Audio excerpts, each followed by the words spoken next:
So Yes. good morning to all. So in this session, I think it will be continued session from the what Dr. Pili has covered. So in this session, we'll see the security concerns and solutions at different components of the virtualization. Why I choose this topic because you know that virtualization is now becoming a core technology for various modern computing technologies like cloud computing, mobile computing, edge computing, even 5G. Even if you see that now blockchain based solutions are also going to be deployed over the cloud computing. If you see all these modern computing technologies, their core component is the virtualization. But the major problem is virtualization is also having the lot of security concerns. So if you will not solve or address these security concerns, then these security problems will inherently come to such modern technology. So then these modern computing technologies are also facing a problem that why these technologies are not widely adopted. At research level, it is fine that we are providing the solution and we are showing that this is edge computing. But still, due to security concern, I can say security problems in the modern computing technology. So today we'll see the core component of this modern computing technology and how we can secure the modern computing technology by securing the underlying virtualization technology. So the contents of this talk is first we'll see the virtualization and its component, then we'll see the various attack vectors. So we'll see the root cause of the attack and where it is going to be where those attacks are targeting to the different virtualization component. After that, we'll see the security challenges to the hypervisor, virtual machines, and virtual network. If you see the any virtualization platform, these are the mainly three components: hypervisor, virtual machines, and the virtual network, which is forming the virtualization technology. And later, these components are also extended for providing the various other virtualization, like you can consider the applications, you can consider the data storage, but those are the secondary components. The major components of the virtualizations are the hypervisor, virtual machines, and virtual network. After that, we'll see the security solutions to each of these components of the virtualization, like hypervisor, virtual machines, and virtual network. Then, based on these security solutions, I will cover what is the future scope that where you can contribute. Because see, Excuse me, sir. Sorry, yeah, sorry to interrupt, sir. Actually, your PPTs are not visible. Uh, uh, sir, your PPTs are not visible. let me share it Visible, again. sir. Visible, Yes, sir. sir, visible, sir, visible. Let me share it again. Yeah, you share it again, sir.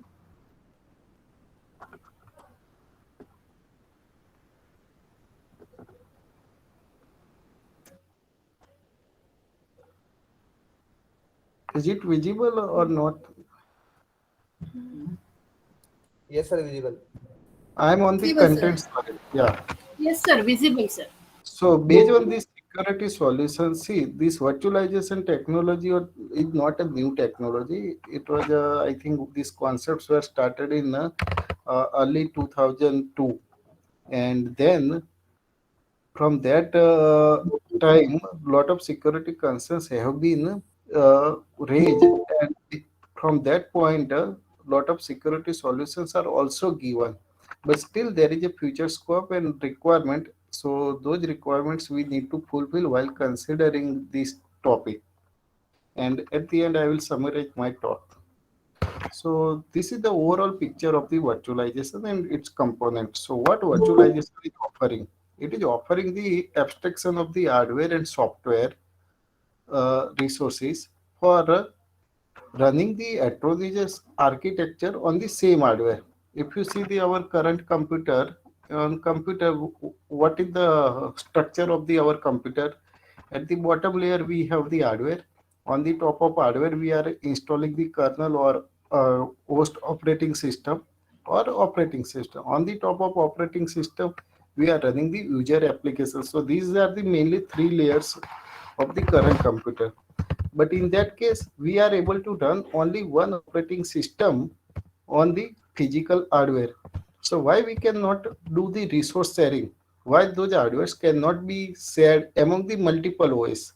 So here it is providing the abstraction of the hardware and software so that you can run the multiple OS on the same physical infrastructure. So consider this scenario. Here I have taken three physical servers. So these physical servers are the my hardware resources. On each of the physical servers, the hardware I'm installing the either host OS or the hypervisor directly. So if you consider the type 1 hypervisor, so in type 1 hypervisor, we need not to install the host OS. We can directly install the hypervisor on the top of the hardware. In case of type 2 hypervisor, we require the host OS. So your hypervisor will run as an application, and that application will be stored into the main memory of the host in the main memory, and that host operating system will control and manage the hypervisor. So that is what the type 1 hypervisor. Now hypervisor is allowing to run the multiple operating systems. So those multiple guest operating systems are called as the virtual machines. And now the thing is that how those virtual machines can be created. How the suppose I want to perform the load balancing. Suppose on this physical server I have created multiple virtual machines, and here I have very less number of virtual machines. So I must have to perform the load balancing by migrating some of the virtual machines from this physical server to the another physical server.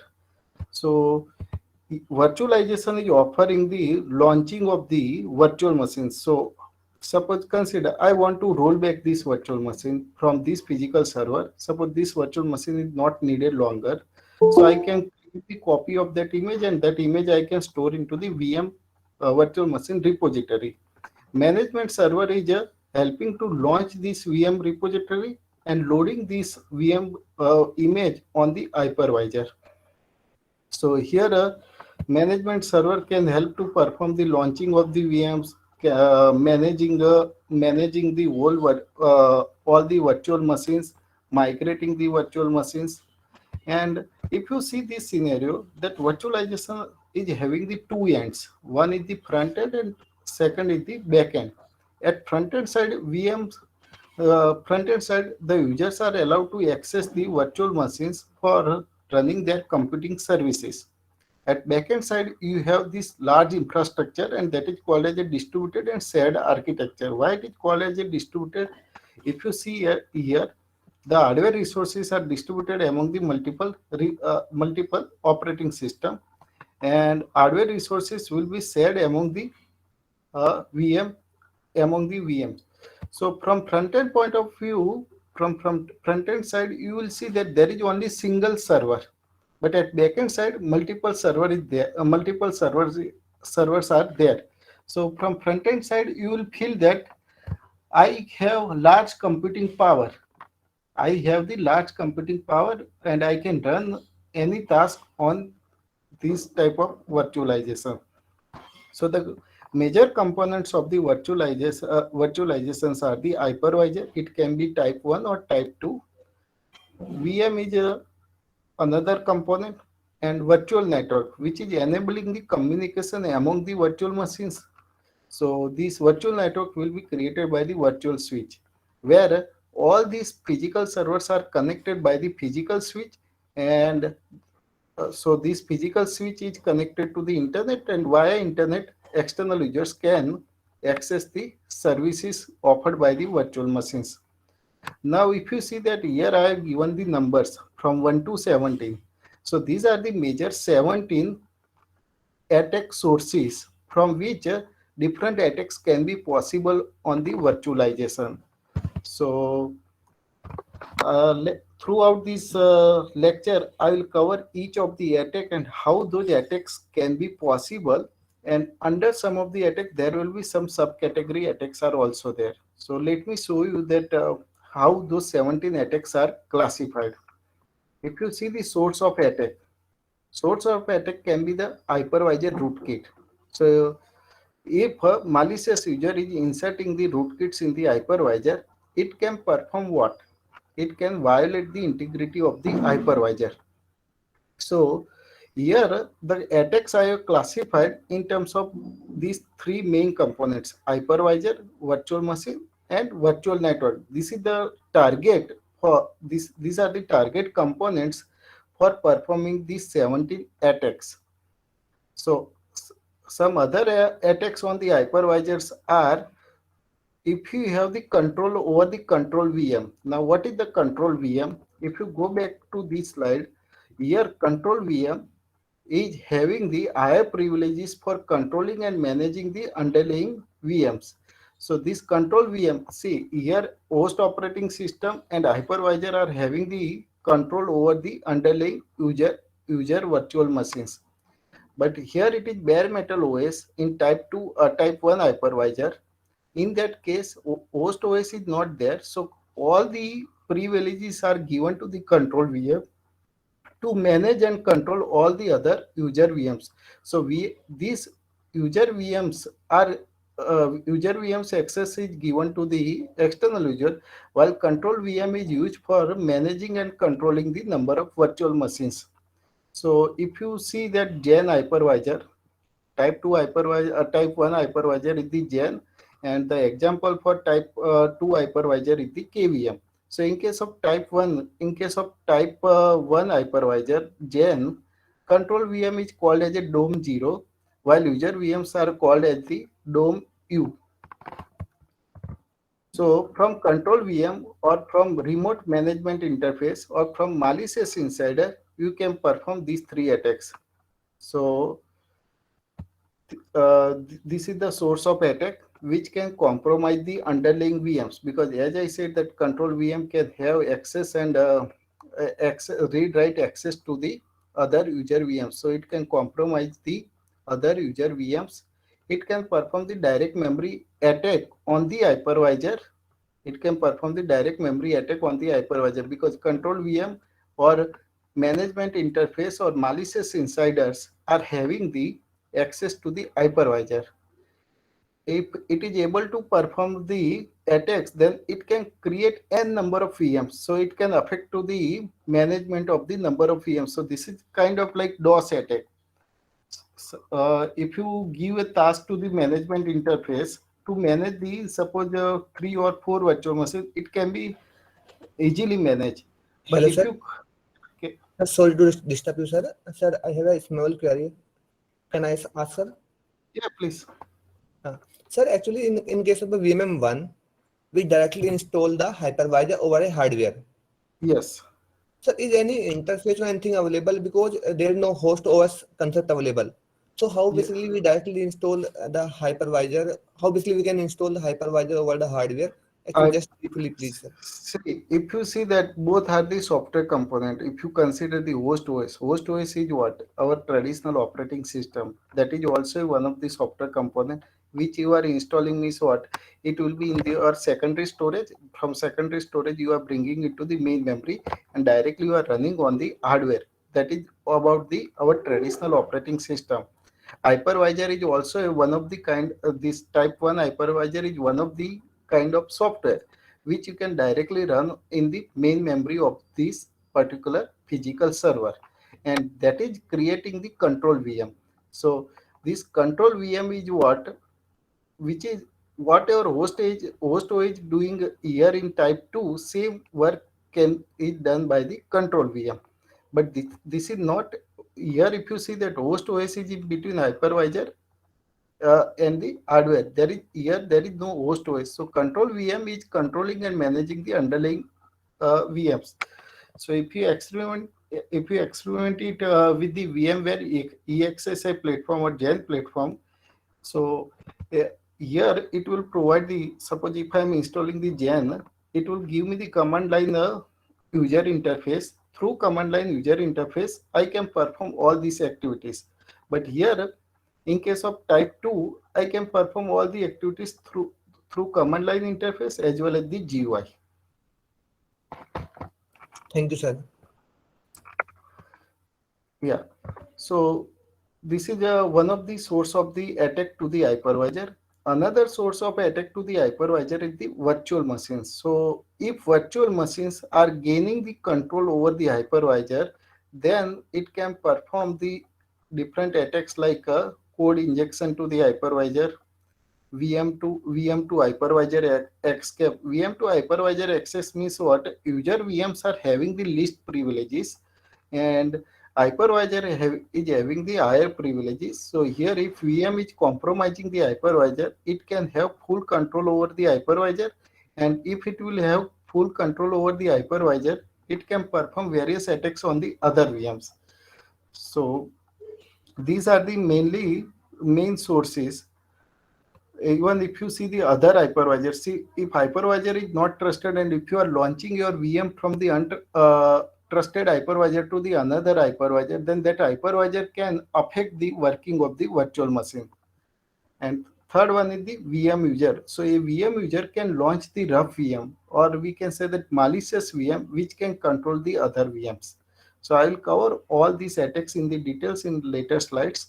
Here I am just showing that what are the 17 attacks and how those 17 attacks are targeting to the each of the components of the virtualization. Sixth one is the hypervisor.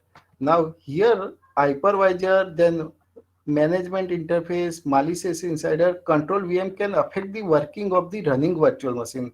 If you see that virtual machine, at any point of time, a virtual machine can be in any of these three states. Either it is running, or it is migrating from one server to the another server, or it is inactive. So the question is, what is inactive state of the virtual machine? See, when VM is deployed on the hypervisor, it will be in running state. When VM is migrating from one server to the another server through the network, then it is called as a moving state.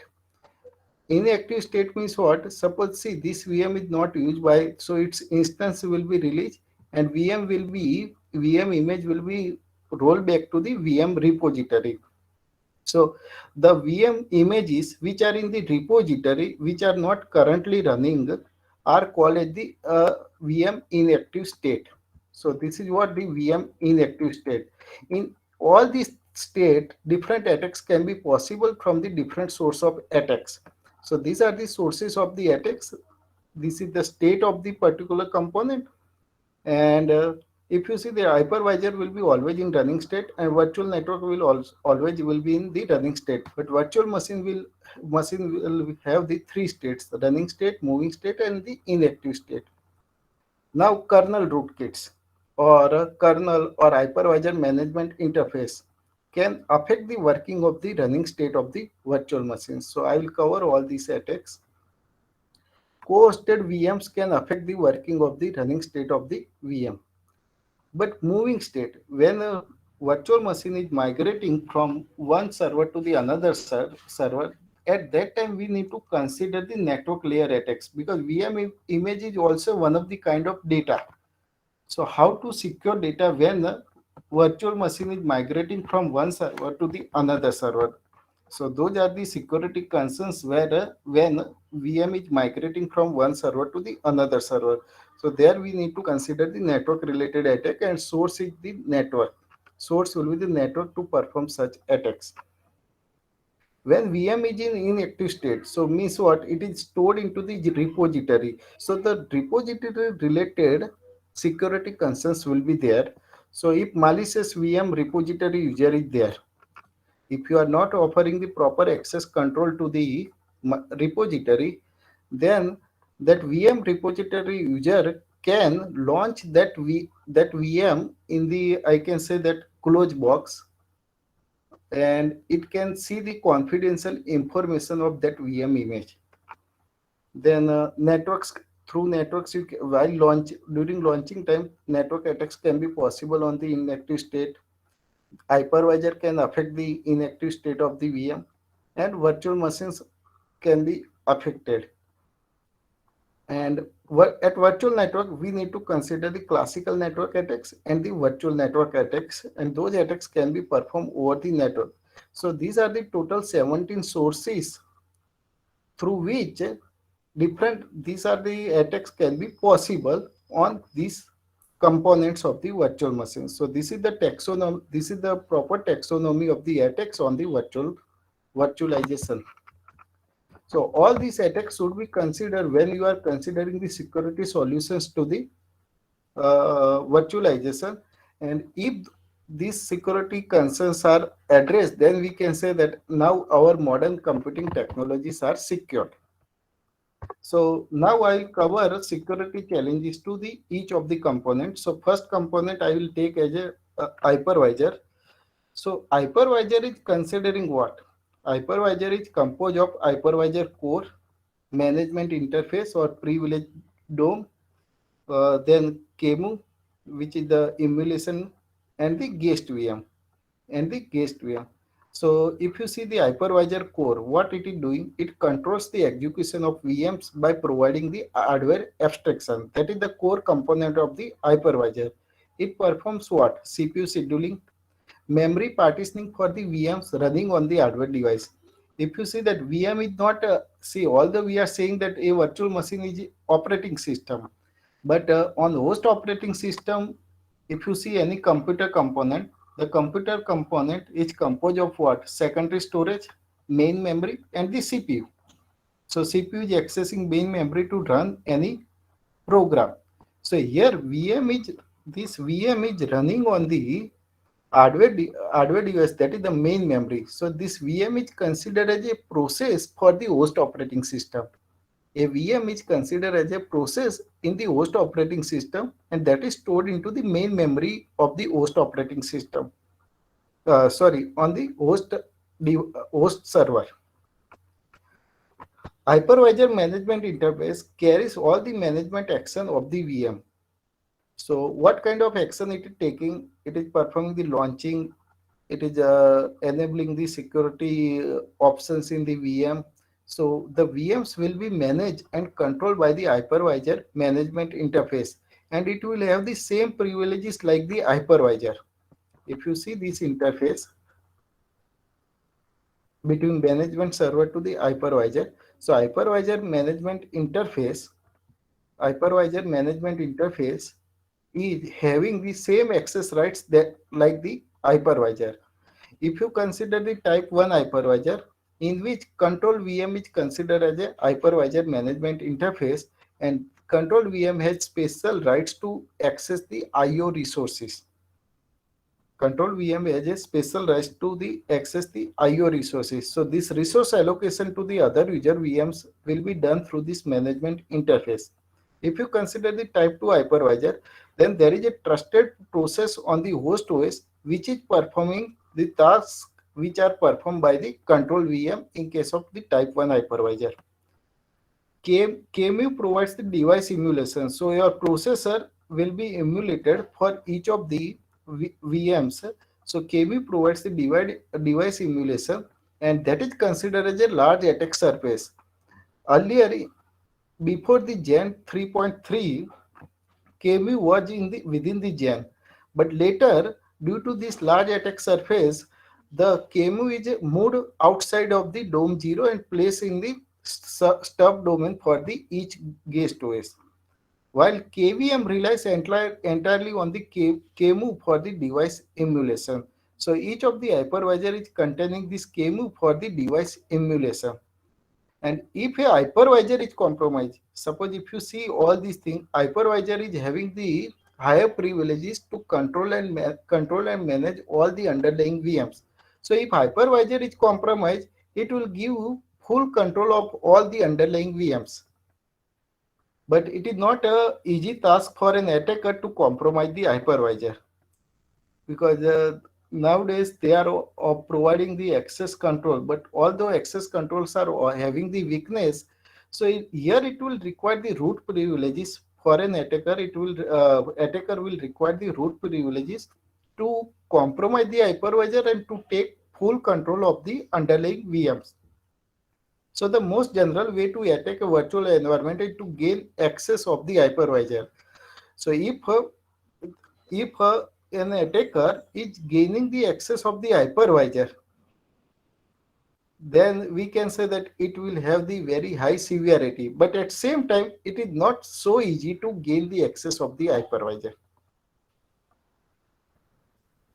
So if you see the attacker strategy, they will always look forward for the easy task and to extend that task for the higher severity. So gaining an access of the hypervisor is not as a trivial task. So these are the hypervisor related attacks can be possible due to these vulnerabilities. See, you know that hypervisor is providing the flexibility to create the number of VMs as per the availability of underlying hardware resources. So this VM creation module, if it is not controlled, because this flexibility is given by the hypervisor to create a number of virtual machines. But if it is uncontrolled flexibility, then it may cause the VM sprawl attack. Because once you are creating the large number of attacks, then for management interface, it is very difficult to manage all these underlying virtual machines. And ultimately, it is causing the DOS attack for the VM management interface. Hypervisor management interface. Then misconfiguration or bugs or poor design of the hypervisor is also one of the vulnerability. Weak control over privilege and management interface. If proper access control is not given for the privilege or management interface, then it can cause the various attacks. Uncontrolled resource allocation to the VM. See, each VM will require the resource. Resources are what? Like number of CPU cores, then main memory, secondary storage, IO. These are the resources which will be shared among the number of VMs. But if uncontrolled resource allocation is done for the VMs, it may cause the deadlock. It may cause the starvation for the other genuine VMs. Suppose consider a malicious user is gaining large amount of resources, but that user is not doing malicious VM user is not doing anything with those resources. It is just holding those resources. Ultimately, what will happen? Genuine VM users will never get those resources. So they will always go into the wait state and it will cause the starvation for the genuine VM users for the resources.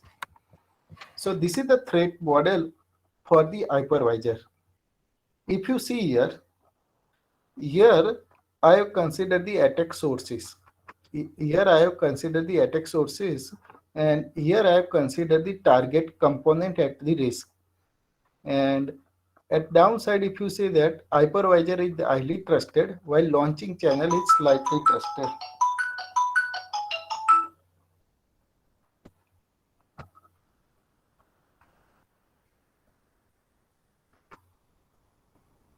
Okay.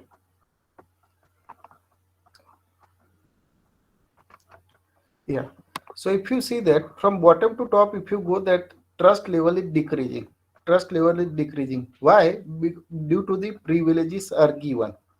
If you see here, the attackers are compromising the components and the capability of the attacker is higher and here the capability of attacker is lower. What will be the impact of that attack? What is the bug interface with the bug and what are the threats are mentioned? So if you consider the hypervisor rootkit, what it will do? So it will impact on the trusted VM. So VM may be executed on a separate rough hypervisor. If hypervisor rootkits will be installed, then we can say that that hypervisor is not trusted, and then VM impact on VM will be what? The VM may be running on the some untrusted hypervisor. And how it is happening? Through the hyper calls, which is affecting the integrity of the hypervisor. So threat is the hyperjacking. Hyperjacking threat is happening due to the vulnerabilities like hypercalls, which are affecting the integrity of the hypervisor. If there is a malicious insider for the hypervisor, the malicious insider, in that case, VM may be controlled by the malicious admin of the hypervisor. That is the impact on the hypervisor. What is the threat? Unauthorized control of the hypervisor functionality. So here there is a bug or I can say vulnerability in the hypervisor functionality, and that bug is the hypervisor due to the hypervisor management interface. Rough VM. If rough VM is launched, rough VM is I can say that malicious VM. So that rough VM is affecting the trusted VM, and trusted VM may be accessed by the another VM. And the threat is the hypervisor escape.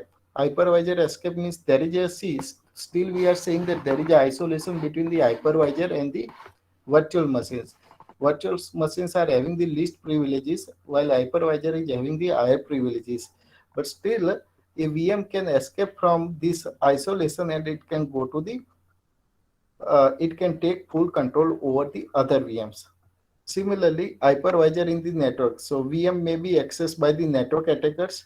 It can compromise the migration process. Now in migration process, there are two cases. A trusted VM can be migrated to the untrusted hypervisor, or a malicious VM can be migrated to the trusted hypervisor. In both the cases can be possible if migration module is compromised by the if migration module is compromised by an attacker. And how that VM can be diverted to the untrusted hypervisor, or untrusted VM can be migrated to the trusted hypervisor by accessing the network interface. Now launching channel, if there is no proper authentication access control, then it will introduce a rough VM in the virtual environment, and here trusted VMs may be co-hosted with the rough VM.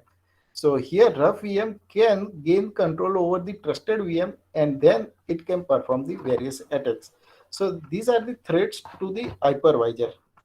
So if you see these threats, the vulnerabilities in hypervisor can be exploited through the external interfaces, and that can allow the insertion of the malware or rootkit within the hypervisor. Management interface can be compromised. It can perform the uncontrolled growth of the VMs that will cause the VM sprawl attack. It can give the unauthorized access to the hypervisor resources. Then denial of service through the resource starvation by the VM. Suppose if rough VM is there, and if rough VM, see, resource allocation module is compromised by an attacker, then the attacker can assign all the resources to the rough VM, so that genuine VMs will never get the resources, and that is causing the starvation for VMs. It can have the network threats, and it can perform the launching of the rough VM. Because the hypervisor interacts with the hypervisor core, hypervisor management interface, control VM is called as an insider. Because if you see that in any of the environment, there are two kinds of attack: insiders and external. Externals are the users which are having the access control to enter into the any environment, but insiders are having the higher privileges than the external users. So detecting insider or preventing insider is a major challenge in case of the virtualization. Then hypervisor is interacting with the virtual machines, networks, and the VM user. So a hypervisor code may be infected with the rootkits, and that will violate the integrity of the hypervisor. If rootkits are installed into the hypervisor code, then it can affect the integrity of the hypervisor. So you will not get the expected result from the hypervisor. A control VM may be exposed to the interfaces such as drivers, insiders, and remote access. A VM malicious user or remote attacker can compromise. If you consider the other VMs or user VMs, malicious insider or any remote attacker. Remote attacker means the user or attacker is accessing the VMs or control VM remotely from the external network, can compromise the control VM, and it can lead to the taking control over the management functionality of the hypervisor. A hypervisor runs the VMs which may be exposed to the internet. See, on the top of hypervisor we are installing the VMs, and the instances of VMs are given to the users. But how other users are using these VMs? Through the internet. So these VMs are exposed to the internet, and you know that over the internet we have n number of vulnerabilities, and there through those vulnerabilities external users can perform the attacks on the hypervisor via the VMs. a running VM can violate the confidentiality, integrity, and availability of the hypervisor. A malicious hypervisor in the network may compromise its migration process. If you see the malicious hypervisor, suppose see I am deploying one physical server in which my hypervisor is malicious, or if hypervisor is infected by the rootkit, then it is called as a malicious hypervisor that can compromise the migration process. So it may be possible that genuine VMs will come to this malicious hypervisor. Genuine VMs will come to the malicious hypervisor, and as you know that hypervisor is having the full control over the VMs, so it can affect the working of the genuine VMs. A VM user may be malicious and can launch the VM on the hypervisor, can launch the rough VM on the hypervisor. Here, rough VM will be launched on the trusted hypervisor. So these are the threats can be possible over the hypervisor, and there are many incidents reported about such attacks. In NVD, there are n number of vulnerabilities are reported for the different types of hypervisor. So I'm not going to give you the numbers CVID of each of these vulnerabilities, but later I will give you the reference that from where you can see all these reported vulnerabilities in different hypervisors. Yeah, so now attacks. So these attacks are named from 1 to the 17. So each of the 17 attacks I will cover one by one. Now the first attack we have seen that hyperjacking through VM-based rootkits. So this type of attack is violating the integrity of the hypervisor, and it is typically launched against the type 2 hypervisor. Through hyperjacking, a attacker can inject the rootkits between the hardware and the operating system. So it will run, see this rootkit will run as a like kind of thin rough hypervisor under the legitimate infrastructure. You know that where hypervisor is residing. Hypervisor is residing in between hardware and the host operating system. So if I am installing the rootkit in such a way that rootkit can work as a like kind of like, then that malicious hypervisor can take complete control over the host operating system or the hypervisor to control all the interaction between the legitimate hypervisor and the hardware. And the examples of such rootkits are the subvert and the bluegill. So the subvert and bluegill are already demonstrated for the type 2 hypervisors.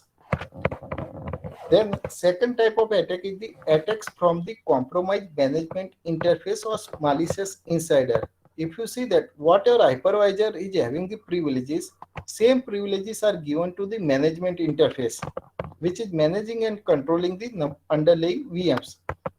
So such attacks are compromising the confidentiality, integrity, and availability of the DOM use. DOM use are what? User VMs. So if DOM 0 is what? Management interface of the type 1 hypervisor. DOM 0 is containing the management interface of the type 1 hypervisor. If DOM 0 is compromised, then it can compromise the CI of all the DOM use. It can compromise the confidentiality, integrity, and availability of all the underlying user virtual machines. And also it can have the DOM 0 is having the higher privileges which can access memory resources of the hypervisor through direct memory access transfer.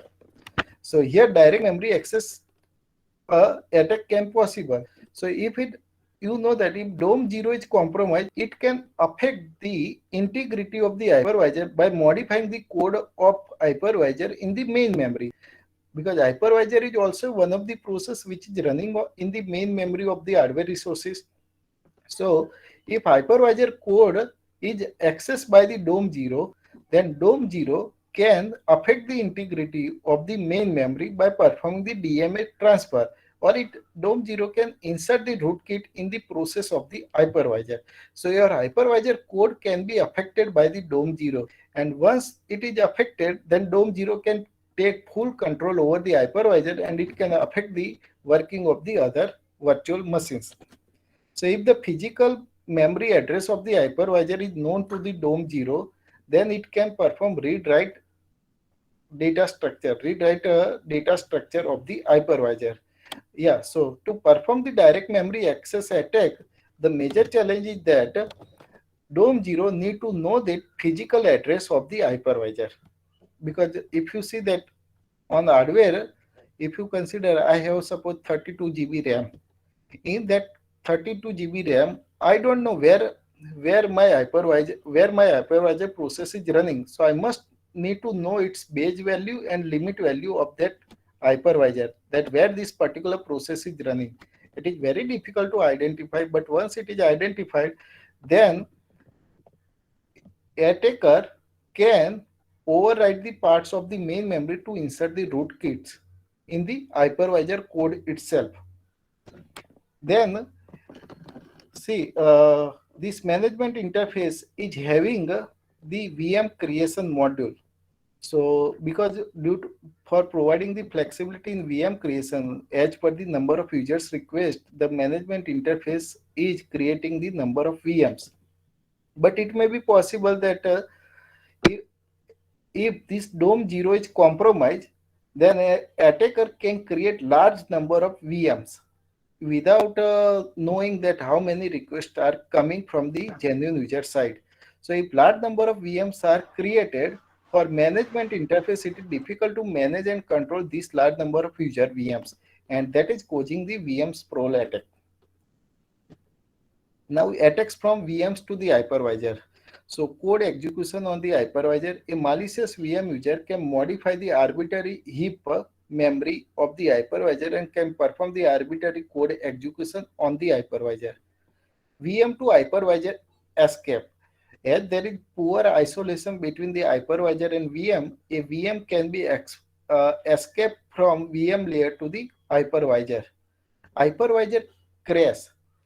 You know that if hypervisor memory is accessed by the DOM0, if DOM0 is compromised, a VM may corrupt the hypervisor memory. Ultimately, what will happen? Your hypervisor will be crashed. If hypervisor will be crashed, then it will not be available for managing and controlling other users. So these are the serious attacks can be possible over the hypervisor, which will affect the working of the underlying virtual machines. Then hypervisor information leakage. As the DOM0 and other VM, DOM0 is having the higher privileges to access the main memory of the hypervisor, where hypervisor is residing. So if DOM0 can get the privileged information of the hypervisor, so the hypervisor's information can be leakage.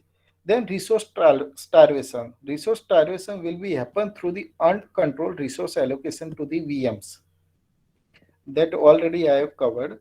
Attack on the control VM.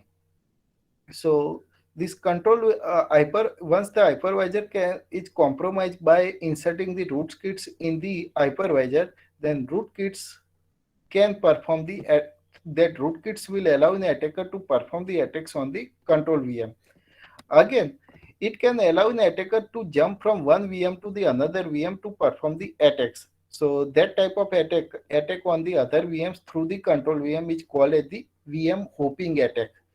So these are the attacks are coming under the category attacks from the VMs to the hypervisor. Then fourth type of attack is attacks from the malicious hypervisor in the network.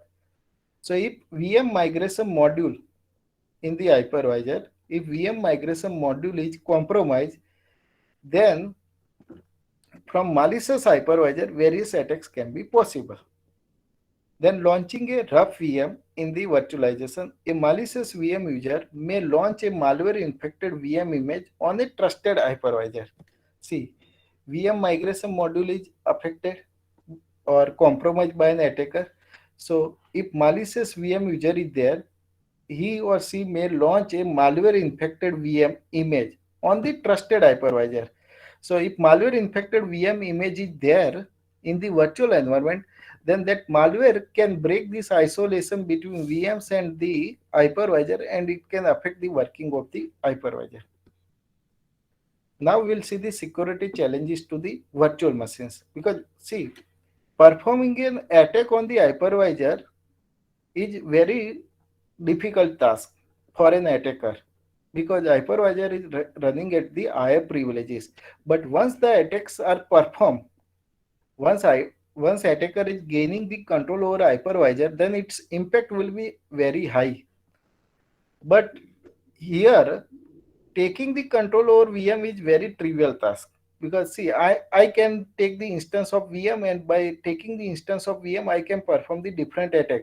So that is why VM is a potential target to gain an unauthorized access to the hypervisor and other VMs. So for an attacker, the targets or I can say that source is the VM to perform attacks on the hypervisor and other VMs, because gaining an access of VM is easier than gaining the access of the hypervisor. So at particular time, a VM can be in one of the three states: inactive, moving, and the running state. In all these states, it is vulnerable to the different types of attack. So a VM in a so if you see that when VM is migrating, you can perform only the network attacks. You can perform the network attacks. When VM is in the repository, then you can perform attacks on like kind of like once data are stored into the database, then attacks, whatever attacks you are able to perform on data which is in the data storage, same attacks can be possible to perform attacks on the VM images. But the major source is what? Once VM is running, because when VM is running, it is connected to the hypervisor, it is connected to the external network, it is connected to the virtual network. So attackers are always targeting the VMs which are in the running state. And when VM is in running state, it is having the various vulnerabilities. It is having the poor isolation between VM and the hypervisor, because currently strong isolation is not there.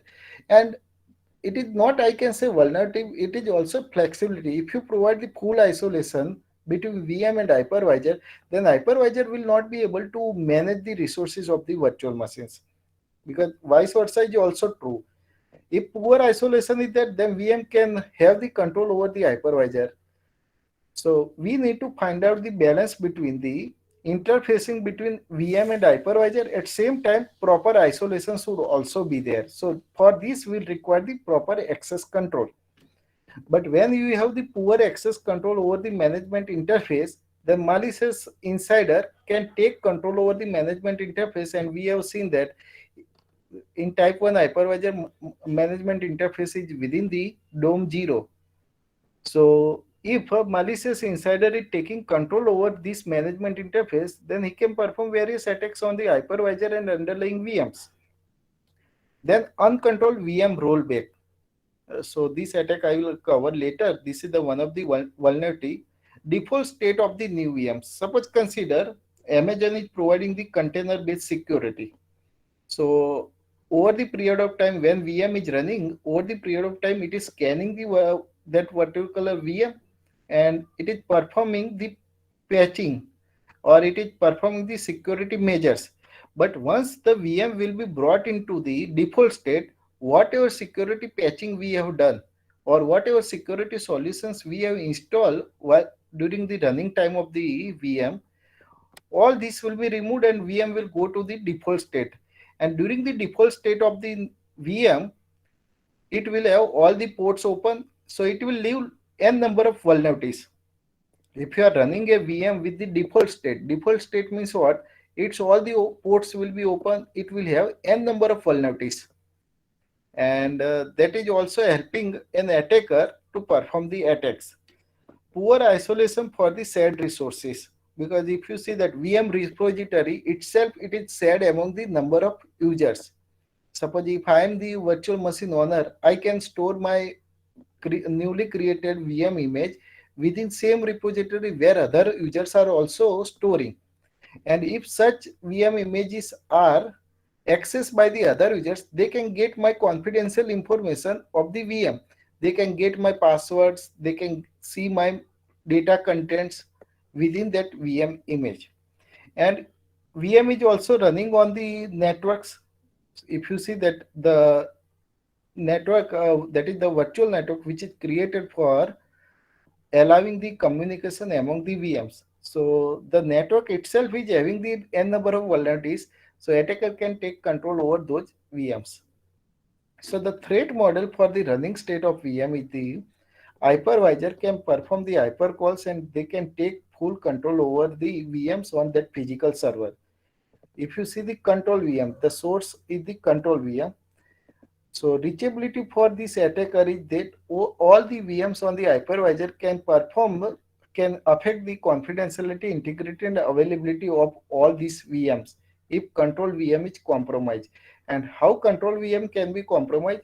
Due to the poor access control to the management layer.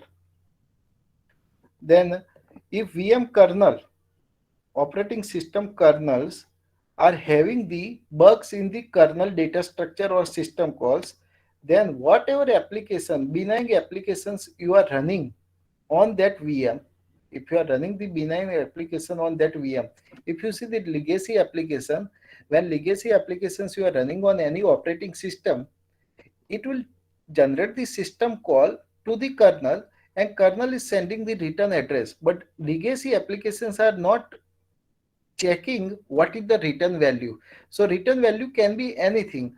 So here what such kernel rootkits will do, the kernel rootkits will pretend that they are working for the application, but applications are not checking that return value is correct or not. So ultimately the application's behavior will get changed, means it will not produce the expected output. So kernel level rootkits are affecting the benign application on the VMs. Then co-hosted VMs, which are on the same physical server. Co-hosted VMs means what? The VMs which number of VMs which are on the same physical VM. So a VM can perform attack on the another VM, and that can affect the confidentiality and availability of the target VM. And that is due to the what? Shared resources, and that is happening at the VM layer. If you see the VM network layer, that is the virtual switch, so communication will be there and threat will be what? Confidentiality and availability. Here integrity will not come in picture. Why? Because here you are just reading the communication channel and checking that what kind of data are getting transferred through this communication, or you can perform the DOS attack to affect the availability of the communication channel. But you cannot modify the data and you cannot inject that data, because for modifying data you must have to insert the rootkits. So here it is, threat is not the integrity, but threat is to the confidentiality and availability of the VMs in that virtual network. And that is why here threats are CA, where here threats are CIA, because if you see that wherever rootkits are there, there it is affecting the integrity of the system. But if rootkits are not installed, then it is affecting to the confidentiality and availability of the systems, or I can say in this case virtual machines. So the threats are like rootkit insertion. When VM is in running state, rootkit insertion in the VM can be possible. Suppose I am the user of the particular VM, I am requesting for a VM, and while using that VM I will be allowed to insert my own software. So instead of installing the genuine software, I am inserting the rootkit. So what will happen later? For consider for 1 hour I am using the virtual machines of the Amazon or any other services. Then at that time I am installing the rootkit. Suppose after using that VM will be rolled back to the repository. So the same image will be there. If same image is given to the another user, or remotely I can access that rootkit and to know that what other user is doing. What other user is doing. In reverse way, if I will think that suppose one genuine user is using the particular VM, if that VM is after using that VM, if that VM is stored into the VM repository, and later I am the malicious user and I am requesting for the particular VM and I am getting the genuine user's VM instance, if it is not clean, I can access all data which are created by the previous user. So such type of attacks can be possible when VM is in the running state. Then illegal access from the hypervisor management interface. because see, DOM 0 here, whenever I'm talking about the hypervisor management interface, consider it is DOM 0. So DOM 0 can have access to the other VMs, and if there is illegal access, suppose DOM 0 is compromised, if there is illegal access, then it can affect the working of the other VMs. Then network threats through the virtual network can be possible. Threats from the rough VM. If a malicious VM is introduced on that hypervisor, or if it is if malicious VM is migrated from another server to the genuine hypervisor, then this malicious VM can perform the attack on the other VMs, and it can cause the isolation failure among the VMs. How these threats are possible? Because a VM interacts with the hypervisor, hypervisor management interface, VM kernel code, virtual machine kernel code, then co-hosted VMs and the network. So we cannot provide the isolation among these components. So always VM interacts with the hypervisor management interface, VM kernel code, and co-hosted VMs and network. And due to that, these threats can be possible. A hypervisor may be exposed to perform different attacks on the VM. If hypervisor is compromised, then a malicious insider on the hypervisor can perform the different attacks on the VMs. A control VM may be exposed to the driver, insider, and remote access interface. A VM malicious insider or remote attacker can compromise the control VM. Although user VMs are having the less privileges than the control VM, but they can compromise the control VM. Why? How they can compromise the control VM? Because all these control VM and user VMs are connected through the virtual network. So through network also they can perform the attacks on the control VM and they can compromise. See, while speaking it seems simple, but it takes lot of time to perform such attacks. A VM instance may be created from the rootkit infected VM image. Now think about the VM image repository. Suppose if it is allowing all the users to deploy their own VM image, if there is no proper authentication, or if there is no proper, I can say that before storing the image in the repository, it should be checked for any vulnerability or any risk, security risk. If there is no such security solutions available, what will happen? I am the user, I can install the VM image with the rootkits, and that can tamper the kernel. So once a VM kernel is compromised, which can tamper the execution of the trusted application. If the kernel is compromised, kernel is involving what? System libraries, or whenever system calls will happen, it will give the return output. So the applications which are running on the VM, which will always require the execution through the kernel. The execution of this application will be done through the kernel. Now, if kernel is compromised, it can give the wrong output. So ultimately, it will affect the working of the trusted application. So a VM hosted with the other VMs may be exposed to the internet also, because external users are also going to use such VMs. So external network attacks can also be possible, because if you see that virtualization is involving three types of network. One is the external network. External network is our internet. That is the, I can say that, public or open network through which external users are using the virtual machine services. Another type of network is the internal network. So internal network is what? A physical network which is created among the multiple physical servers.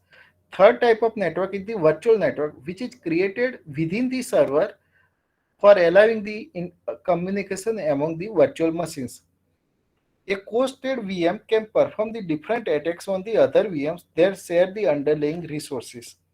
So consider data storage. So if I'll consider that there are two users of the two different VMs, both the users are sharing that data storage, or I can say that secondary storage. Or suppose if I'm considering that uh,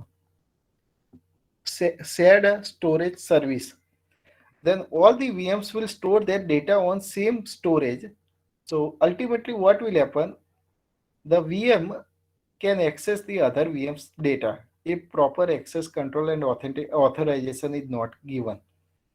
A VM network traffic may be exposed to the network attacker, and then network attacker can perform the network hopping, in which it can try to identify the IP addresses and MAC addresses of the underlying virtual machines, and based on that it can perform. Once the IP address and MAC address is known, then it can attacker can perform what port scanning, vulnerability scanning through the different scanners, and using those scanners they can identify that how what kind of attacks attackers can perform over those vulnerable VMs. So these are the attacks on the VMs which is in running state. So attacks from the compromised hypervisor can take place. If hypervisor is compromised, then the attacker on this compromised hypervisor can perform attacks on all the underlying VMs. So here we have seen two types of attacks can be possible from VM to the hypervisor, and attacks can be possible from compromised hypervisor to the VMs. How this is possible? Due to the interface between the hypervisor and VM. This interface we cannot remove. Because this is the functionality of the hypervisor to manage and control the underlying VMs. So vulnerability we cannot fix, but we can provide some security measures so that such attacks cannot be possible. Another type of attack is attacks from the compromised management interface or malicious insider that can affect the VM privacy violation, because DOM 0 has read access to the memory of the running VM. DOM 0 has read as well as write access. DOM 0 has the read or write, because that is why it is called as a high privilege virtual machine. So DOM 0 has the read access to the memory of the running VM. It is possible to extract the sensitive information in clear text through the memory snapshot. So DOM 0 can try to fetch the memory snapshot of the underlying VMs. So the question is how we can secure the DOM 0. So for that you can think of different security solutions. DOM 0 must be secure. DOM 0 must be secure because it is having the higher privileges to access the memory contents of the underlying virtual machines. So once a DOM 0 is compromised by an attacker, then attacker can perform the data writing in the main memory or memory of the other VMs. So the integrity violation can also take place if malicious contents are written on the genuine VMs. Then VM network traffic sniffing or spoofing can take place. So spoofing means attacker can perform man in the middle attack in the virtual network to affect the working of the VM running state. It can perform simple attack. I am saying that SYN flooding. If I am performing SYN flooding to the particular target VM, then that VM will be busy in responding to this SYN flooding. So such type of DOS attack can also be possible. Or suppose a VM is requesting for particular service, and if I am performing the man in the middle attack and in between suppose hypervisor or VM to VM communication, if I am changing that data, that is what spoofing attack. So the VM will not get the intended answer from the another VM or the hypervisor. VM rollback. So once the VM is used or VM instance is not longer utilized for the other users, then VM can roll back to the previous state. If it will go to the previous state, what will happen in that case? Whatever security services we have installed, whatever vulnerabilities we have patched for currently running VMs, those patching and everything will go back, and VM will run as a like fresh VM. So again, those vulnerabilities and security concerns will come during the VM rollback. VM relocation. We have seen that migration module, due to the load balancing among the multiple physical server, a VM can be relocated from one location to the another location. So if genuine running VM is currently, suppose it is running on the trusted hypervisor. If it will move to the, I can say, the untrusted hypervisor, then its working will be affected. The VM cloning. So here malicious hypervisor interface can copy the VM. Copying VM means what? Copying the VM image and running that VM image again. So malicious hypervisor management interface can copy the VM and start it on a compromised hypervisor. Then it can have the complete access to the VM. So a user is thinking that I am using the genuine VM image, but ultimately what will happen? That VM is running on a compromised hypervisor. That VM is running on a hypervisor, compromised hypervisor, so genuine user will get affected. Then kernel level attacks can be possible on the running VMs for the VMs created through the VM infected VM images. So let me show you that first diagram. Yeah. So in this VM repository, if malware infected VM images are stored, if malware infected VM images are stored, and if those images are running on a hypervisor after launching those VMs, then it can affect the working of the other VMs itself. Or also, if malware, suppose take the example of keylogger, simple malware I am saying, or simple virus I am saying, it is a keylogger. If I install the keylogger here in any of the VM image, and if that VM image is running, I can get what? The keystrokes which are performed by that particular user. All these keystrokes I can remotely monitor.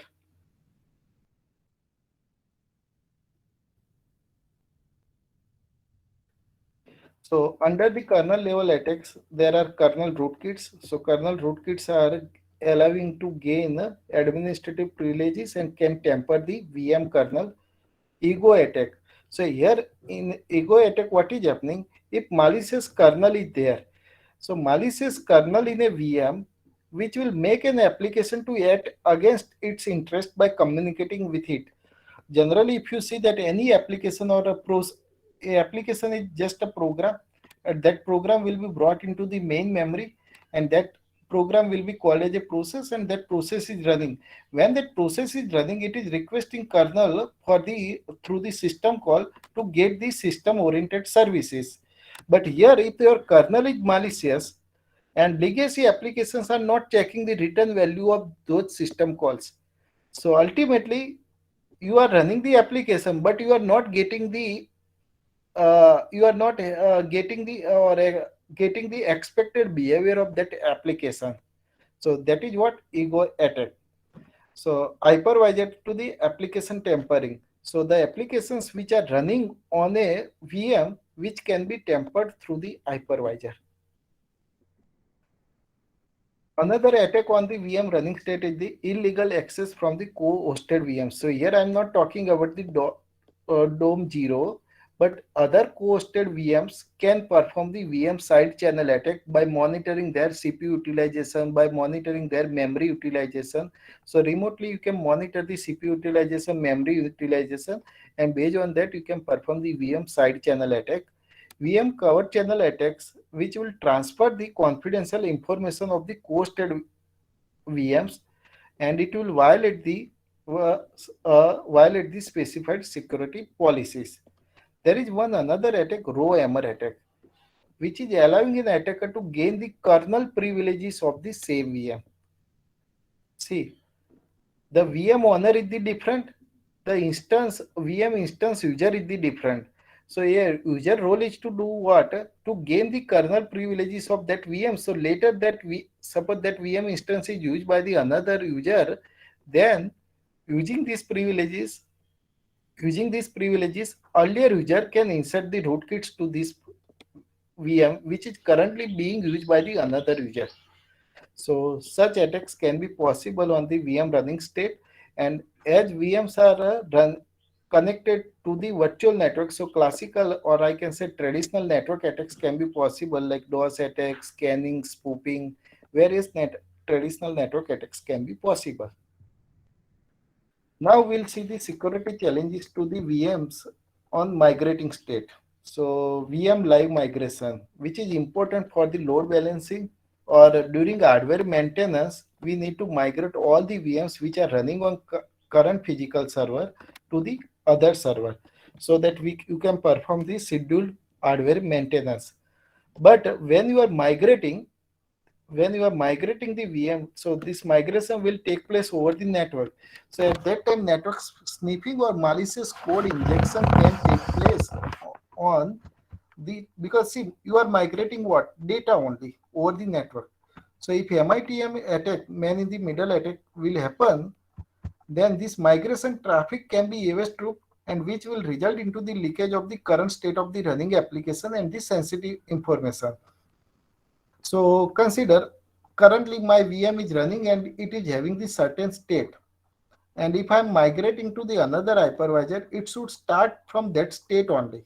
But through MITM attack, if I'm making that VM's state to the default state or to the previous state, then it will affect the integrity of the VM, and it may help when you are performing the sniffing. It can help an attacker to get the sensitive information of that VM itself.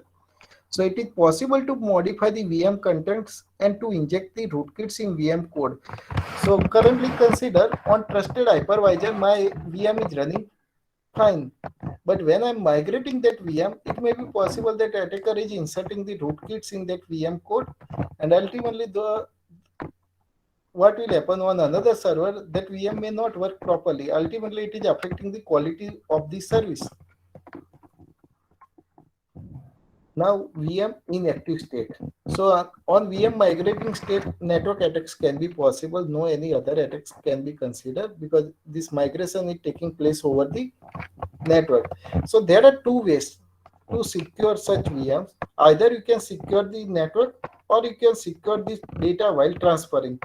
So securing data, see, network security is still a ever growing challenge. So securing network is difficult task, but while sending data to the open channel or the secure channel, we can encrypt that data and we can decrypt data at the destination hypervisor. Again, when you are performing the encryption and decryption, again key management will be a major issue. So cryptography itself is having the other problems about the key management, how those keys will be shared or distributed among the hypervisor. So still it is having the n number of challenges. So in both the ways, in both these options, you will have the n number of challenges. If you are considering the securing the network, then network security challenges will come. If you are considering or if you are assuming that network is unsecure, but I will secure my data while transferring, at that time the cryptography related challenges will come. Now VM is in inactive state. So when a VM is in the repository or during launching or its data on physical device, it is called as the inactive state of the VM, and it includes the configuration file to create the VM instances. So the vulnerabilities are weak access control for the VM repository. If anyone can access that VM repository, then anyone can affect the any other user's VM images. If the launching channel is unsecure, the insecure launching channel is also one of the vulnerability of VM inactive state. And untrusted hypervisor. If VM is launched to the untrusted hypervisor, then genuine VM can be affected. Or consider after releasing VM, its data. See, this VM image data are always available in the data repository, and you know that even though we are removing that data, but using the data recovery, you can get that image back.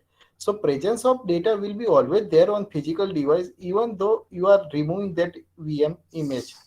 So that is affecting the confidentiality, or it is causing the data privacy issue about the VM image. So these are the security challenges to the VM, and these are the threats for the VM inactive state. So if malicious user is there for the VM image repository, and if malicious user is accessing such VM image, and that image is created by the malicious user, then it can threat to the confidentiality, integrity, and availability of the virtualization. During launching time, when launching to a channel is not secure, and if image is launched means what? That VM image is deploying to the hypervisor, then it will go for the running state, then it will affect to the confidentiality, integrity, and availability of that particular VM. If malicious hypervisor is there, so if image is running on the malicious hypervisor, then again it will affect the confidentiality, integrity, and availability. If rough VM is there, then it will affect the confidentiality of the data. So VM in active state will have different states. This VM inactive state will have the different states, like image is in the repository, VM image is in launching stage, VM image is in running stage, and image removal. So in all these state, different attacks can be possible. So the VM image in the repository can be exposed to the external user due to the weak access control and authentication. So that repository should have the strong access control and authentication mechanism. But as it is like, if you consider the cloud environment or public cloud, so there it is difficult to implement this strong access control or authentication.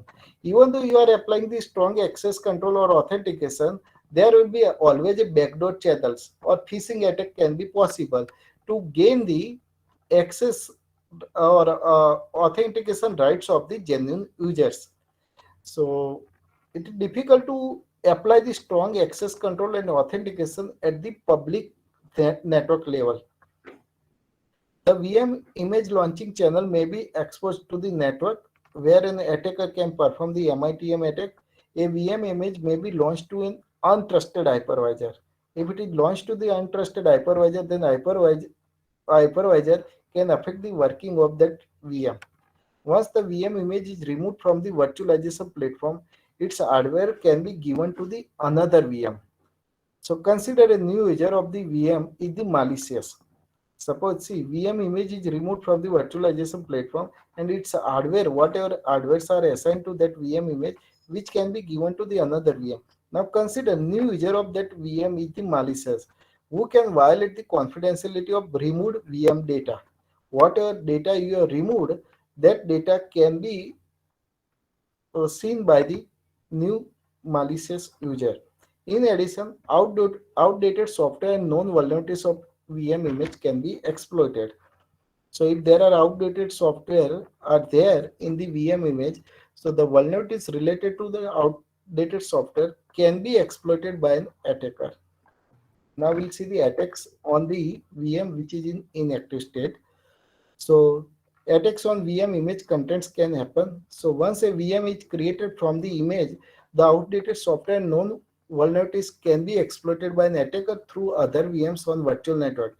So if I know the OS vulnerability or outdated software which are in this particular VM, so remotely I can target those vulnerabilities and I can perform the attacks. Attacks on VM image in repository itself. So if it is in repository, it can help an attacker to leakage sensitive information about the other VM image user. So a user with the valid account at the repository can access all the images in the repository. And once that user is accessing all the images, that attacker can insert the rootkits in the other VM images. Modification of the VM image. A VM images can be infected through the insertion of the rootkit and malware in the image repository itself. So as an attacker, what I'll do, I will access some of the VM image. I'll run in the, I can say, black box. I will run those VM images in the black box. I'll insert the rootkits and malware, and again I'll save that images in that repository itself.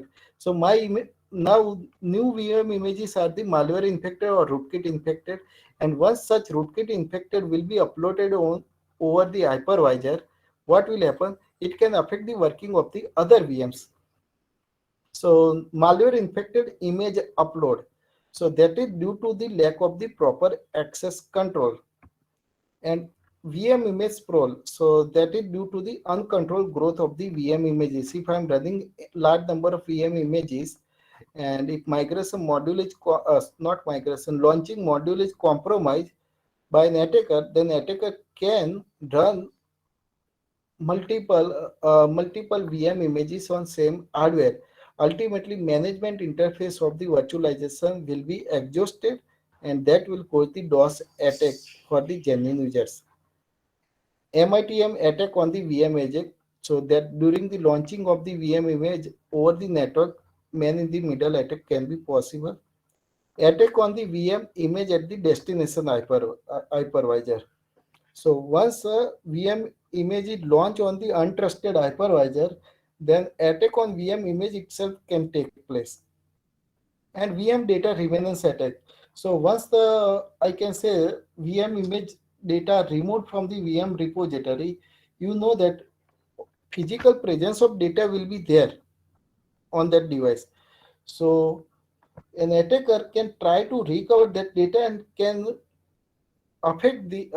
get the sensitive information, like I can say that password sensitive data from I can recover that sensitive data from repository itself, and that type of attack is called the VM data remanence attack.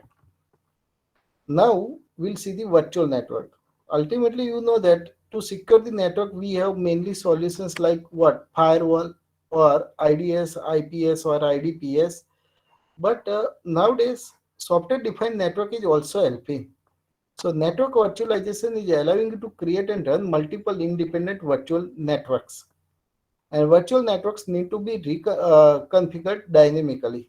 Every time virtual networks should be dynamically reconfigured for dynamically allocating the virtual machines. So when a VM migrates from one physical server, its IP need to be changed, corresponding VLAN need to be reconfigured, because IP will be changed, then user will be connected to the same virtual machine again, if VM will be migrated from one physical server to the another server.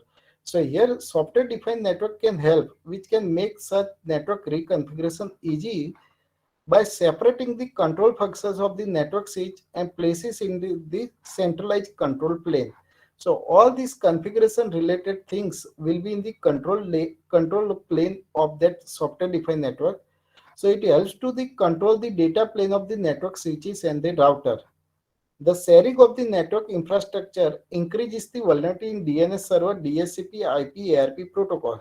Although SDN is helping to separate the control plane and data plane, but at same time it is causing the network vulnerabilities, like vulnerabilities in the DNS server, DHCP, IP, ARP protocol. And one of the advantage of SDN is that it is implementing the security solutions for the virtual networks. The security solutions means it is implementing the firewalls, IDS, IPS. So it is providing the certain level of security to the virtual network. But at same time, it is coming with the vulnerabilities in the virtual switch. See, virtual switch is also one of the software component. It is not physical switch. So if it is software component, it will always have the software bugs. Then you have the open ports. Open ports is also one of the vulnerabilities. So whatever ports are utilized for accessing the service, only those ports should be open and other ports should be closed, so that attacker cannot take the advantages of those open ports. Insecure network channels. So traditional network attacks can be possible here. The traditional network attacks like denial of service, port scanning, sniffing, IP max spoofing. There are a number of traditional network attacks like flooding attacks. So those attacks can be possible on the virtual network. So for hypervisor security, there are existing solutions. I will take 10 minutes more.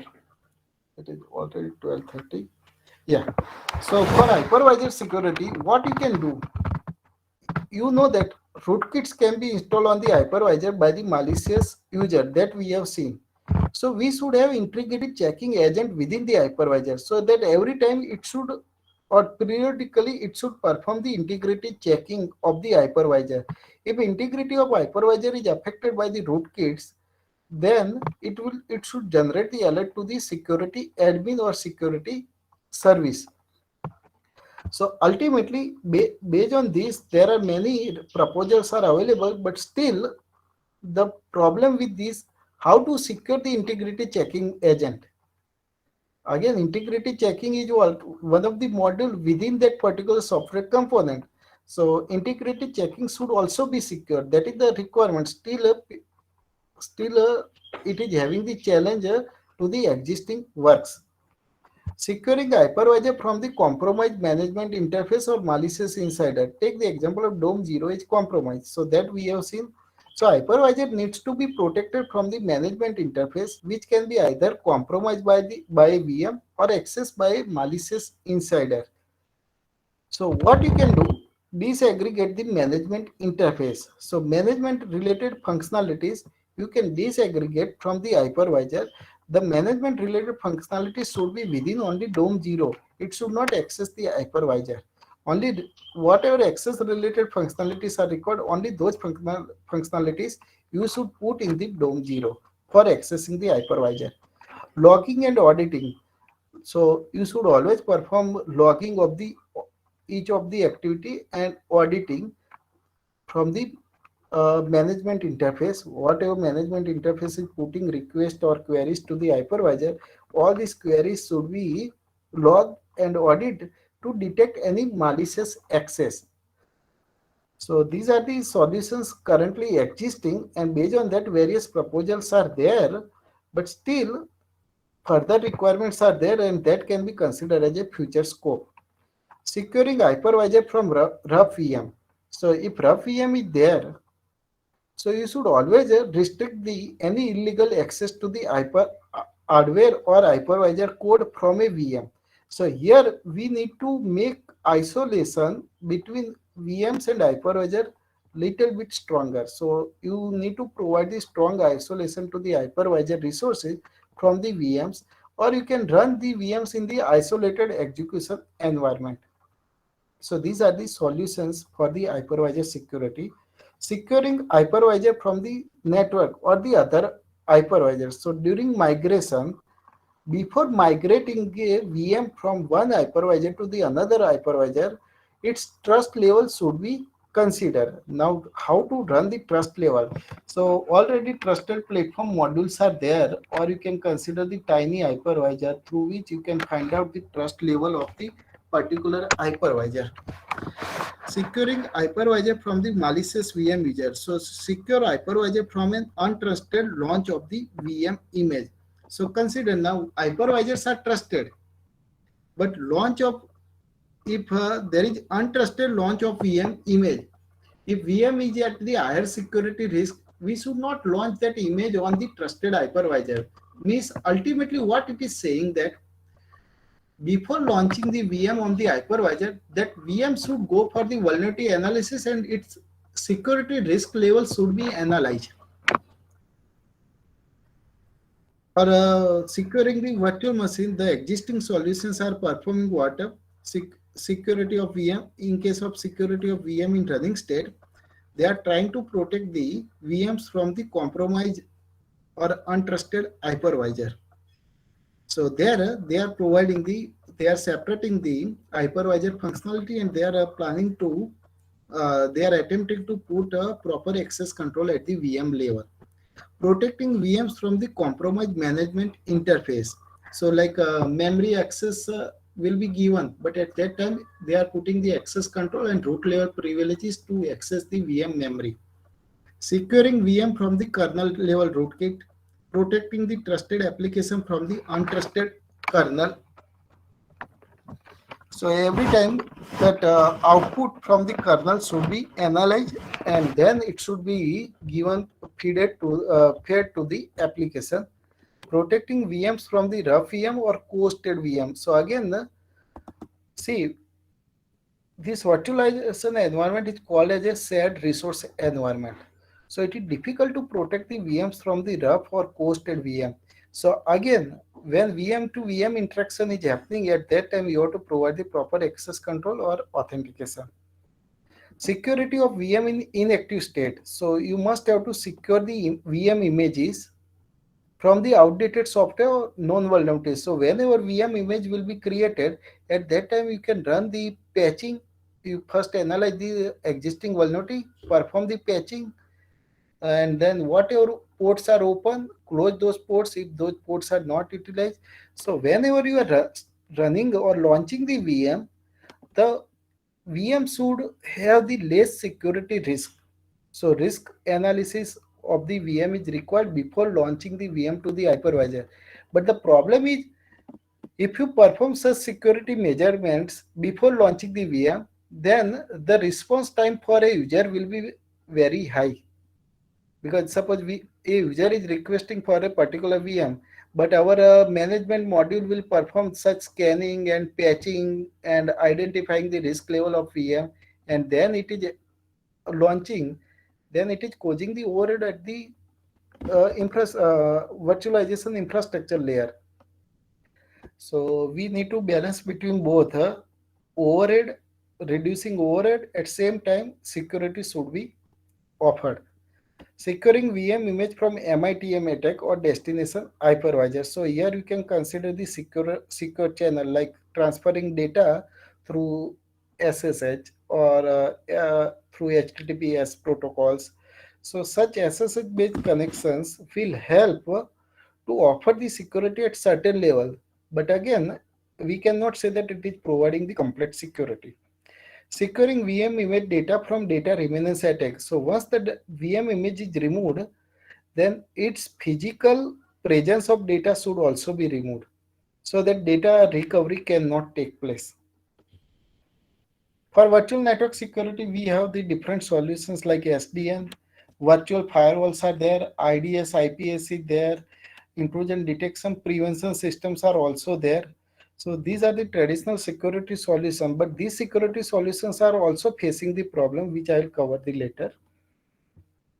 So what are the requirements of the hypervisor security? After analyzing the security solution, again we can say that protecting hypervisor integrity is also one of the requirement. So this you can take as a one of the I can say research topic, because for protecting the hypervisor integrity, the existing proposals are providing the integrity measurement module within the hypervisor itself. But how to protect that agent itself? So hypervisor integrity protection mechanism need a trusted component that can guarantee the security of integrity measurement agent itself. So ultimately it requires what? Complete introspection of the hypervisor. You must have to analyze hypervisor frequently to see that is there any malicious activities happening on hypervisor or not. Coming to the management interface, you should reduce the attack surface through disaggregation of the management activity and access to the hypervisor, and reduce the access from like a management interface to the hypervisor, because management interface is having the same privileges like the hypervisor. So reduce those privileges for the management interface so that it cannot access the hypervisor. Protecting the hypervisor from the rough VM. So protecting the hypervisor resources from the VMs, because those VMs can affect the hypervisor working. Providing the isolated execution environment. So VM should be run or executed in the isolated mode. But again, see, when you are trying to address these requirements, again other dependent challenges will come. All the solution, all these things are the requirement, but to fulfill this requirement, we have to compromise certain functionalities of the virtualizer. So we must have to maintain the balance between both. Verifying the trustworthiness of the destination hypervisor. So when you are launching a VM on the destination hypervisor, you must have to verify trustworthiness. For that, already trusted platform modules are introduced by the hypervisor, but those trusted platform modules should be compatible with the hardware resources of the destination hypervisor. Again, these trusted platform modules are requiring the crypto systems. So key management and other cryptographic computation overhead will take place on the destination hypervisor. So that will affect the quality of services of that particular physical infrastructure. Protecting hypervisor from the VM user itself, it is required. So there you should not give privileges to VM user to access or hypervisor, or you can provide the proper access control for a VM user while accessing the hypervisor. VM running state security requirements. So protecting VMs from the compromised hypervisor. If a hypervisor is compromised, the challenge is how to secure the VMs. That is one of the challenge. So within VM, you can provide the container-based security, like you can install the security monitors within the VM. So even though hypervisor is compromised, when it will try to perform attacks on the genuine VMs, that security monitor should be able to detect such illegal activities. Protecting VM resources from the hypervisor, protecting VM from the management interface.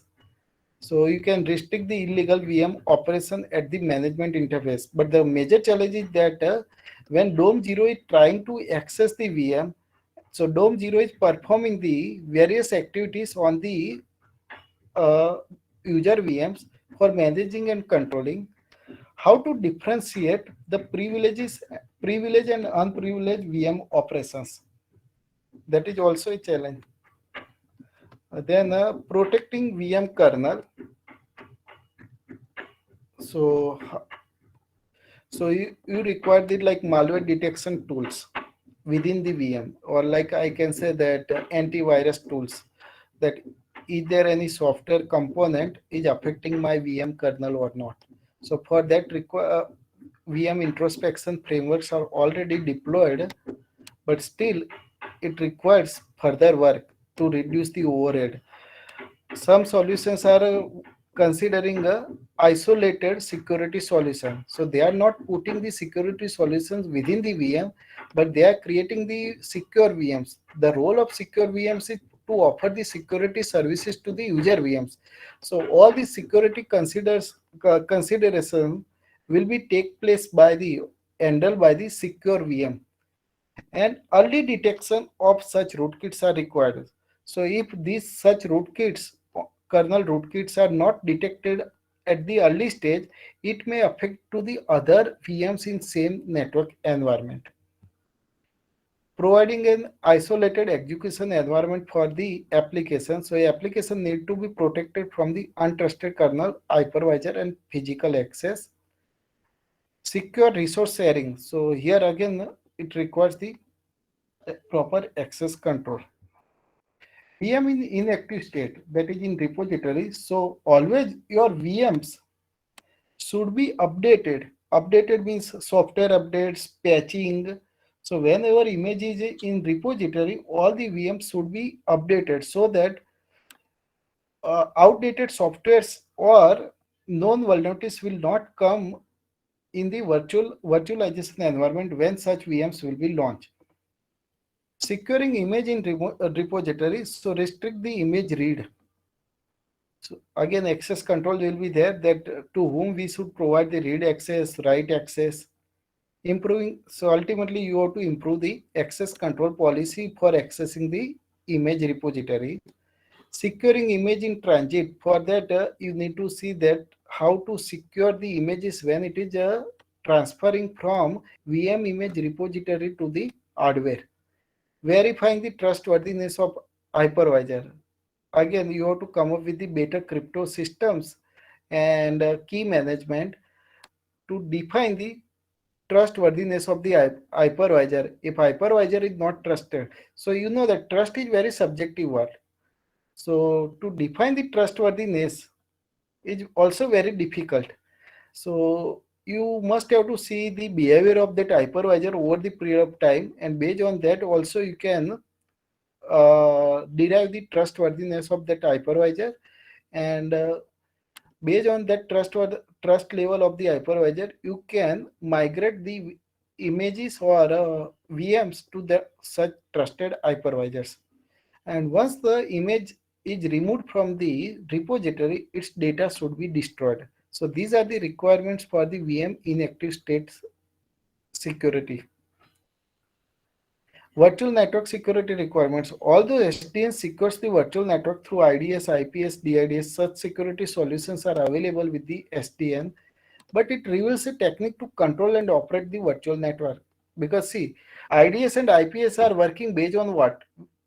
Which these two solutions are working based on collecting the data from the network itself. So once the IDS and IPS are able to get the data from the SDN, then any attacker can come to know that how SDN is working, how SDN is working. So that is what network hoping. By knowing this network, by knowing this working, that attacker can target on such techniques of the SDN. So if the communication from the control plane to the data plane is not properly secure, it may affect the security of the entire network, and therefore SDN control plane and related access control mechanisms should be properly designed and implemented.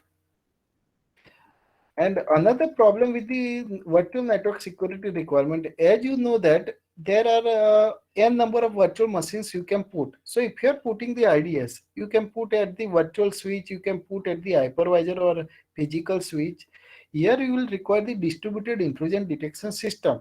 But again, how that distributed intrusion detection system or prevention system is fast? Because see, such security solutions need to analyze the data, network data, and analyzing is done usually using the statistical analysis, or I can say machine learning or any other technique.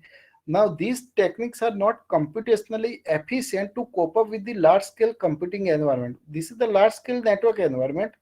So, such security solutions should be the fast enough, and such security solutions should be able to handle the variety of attacks or to able to detect the variety of attacks. And again, the major problem that how to secure such security solution. See, it is like to secure my home, I'm keeping the lock, but how I can secure that key? So that key I can put in another locker. Again, I'm locking that locker. So again, that locker key I need to secure. So this is inherent security problem. If you are providing the one security solution, then how to secure that security solution itself? That is also one of the major challenge. And when this network traffic is happening over the, I can say, encrypted channel, then IDS, IPS are failing. So traditional IDS, IPS or DIDs are also having their own challenge, that how to detect the attacks over the encrypted channels. So if data are encrypted, it is difficult to analyze it. So these are the challenges and requirements of the virtual network security, which can be solved in future. So in a summary, I can say that virtualization is a base technology in the construct of modern computing technologies.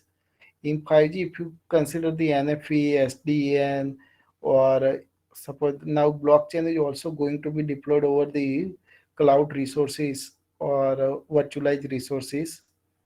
But the problem is, due to the vulnerabilities existing in current implementation of the virtualization platform, the demand for secure virtualization is increased to secure such modern computing technologies.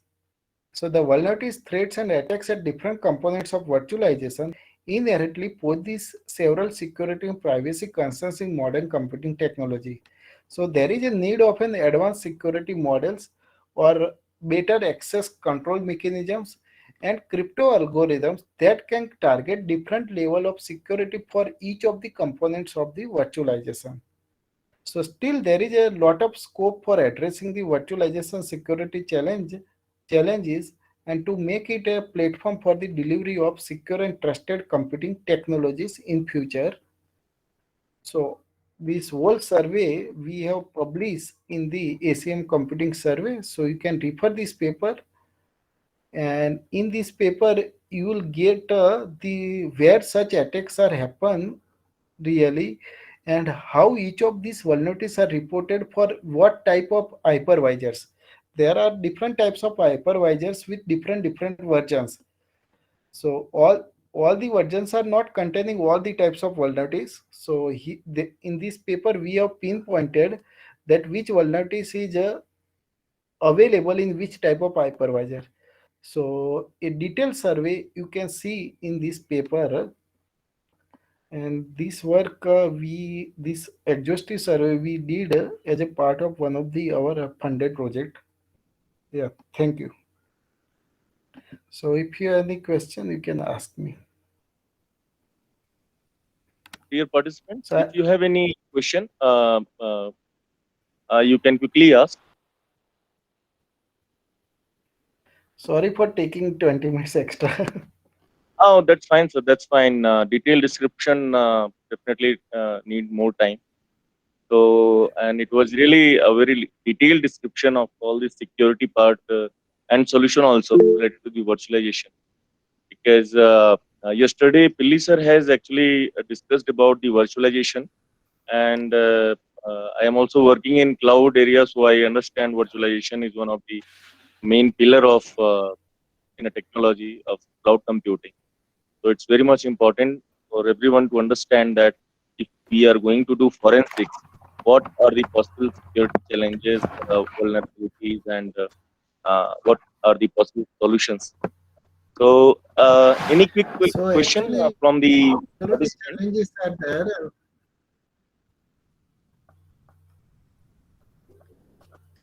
Hello, Yes, sir. Yes, sir. sir.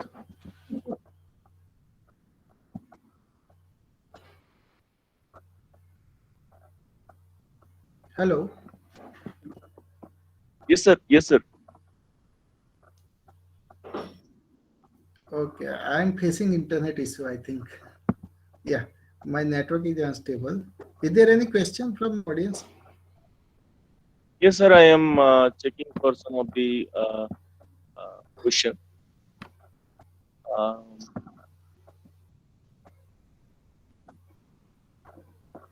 any participant can switch on their Hello. mic and they can ask directly. I'm facing just 1 minute. Hello, Yes, sir. Yes. sir. Good afternoon, sir. Sir, actually, I want to know a simple definition of hypervisor type 1 and type 2. In general way, what we can say the hypervisor is type 1 or type 2. See, when we implemented. Can you hear me? Because I'm getting the screen. Yes, sir. Yes, sir. You are audible, sir.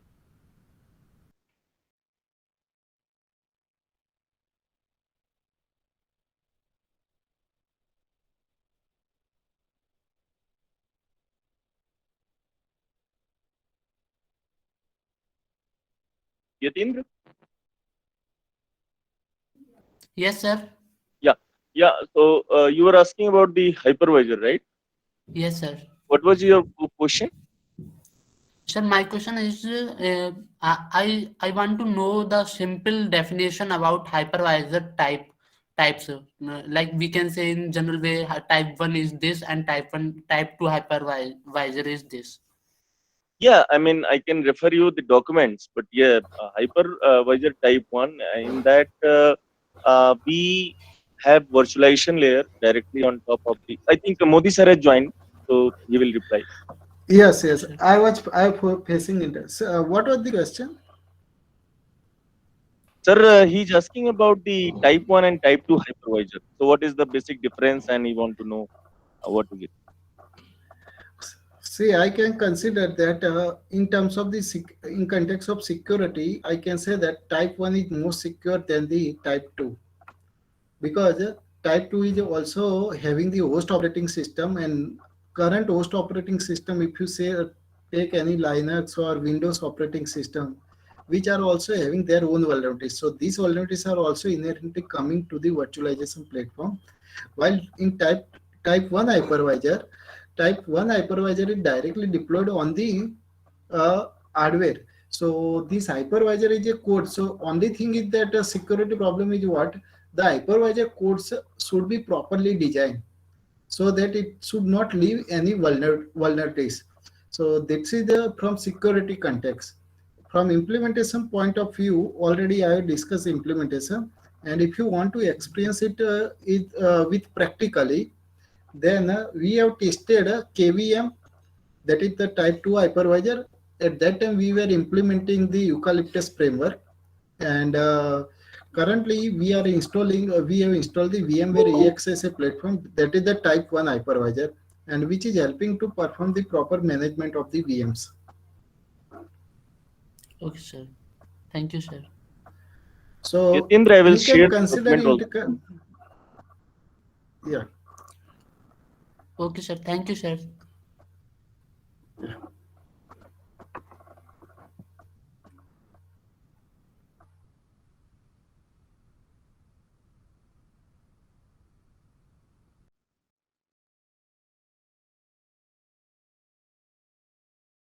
So one last question we Anand? can take, and Yeah, please. last question from the participant, if there is any question.